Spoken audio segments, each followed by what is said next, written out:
I'm Alex. I've played drums for a good part of my years. I got a shop up here in Canton, Ohio. My students are always asking me about some of the basic stuff and about some of the fancy stuff. Rather than answer each question individually, I've decided to compile some short video clips as answers to some of the more frequently asked questions.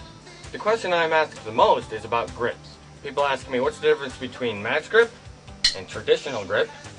I like match grip for normal rhythms like quarter notes and eighth notes.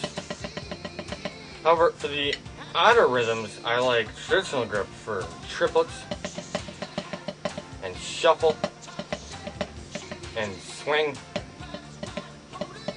Speaking of shuffle technique, a lot of famous drummers think that it should be simply a small motion in the wrists. To be sure, motion is the most important thing when it comes to shuffle, so I like to make it really big and exciting. Playing drums is all about having fun.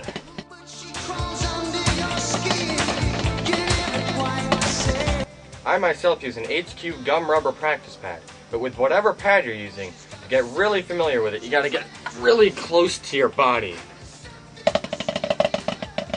I also get a lot of questions about the molar stroke. People ask me if I like to use it. Well, I don't, and here's why.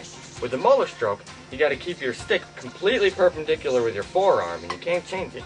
You gotta... Now we're gonna move away from the rudimentary stuff towards a little more of the fancier stuff I was talking about earlier. This is a marching trick I learned from my old professor, Mr. Dildo. Here it is.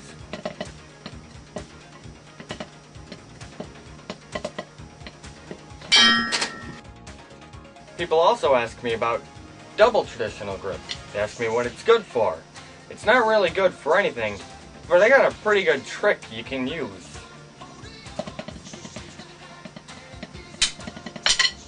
Speaking of rolls, I like my rolls with apple butter, but that's for another day. But as for the drum universe, my favorite roll is the rolling roll. Picks up speed as you get going. I like a good exercise to do is to put the pad on my back.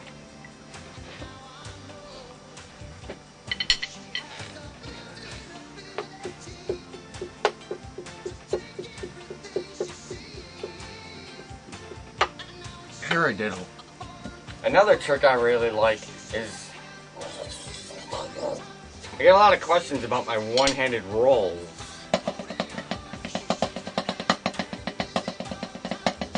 A good way to practice the one-hand roll is to do 4 on each hand, but you gotta keep them steady and even. And then you get progressively faster.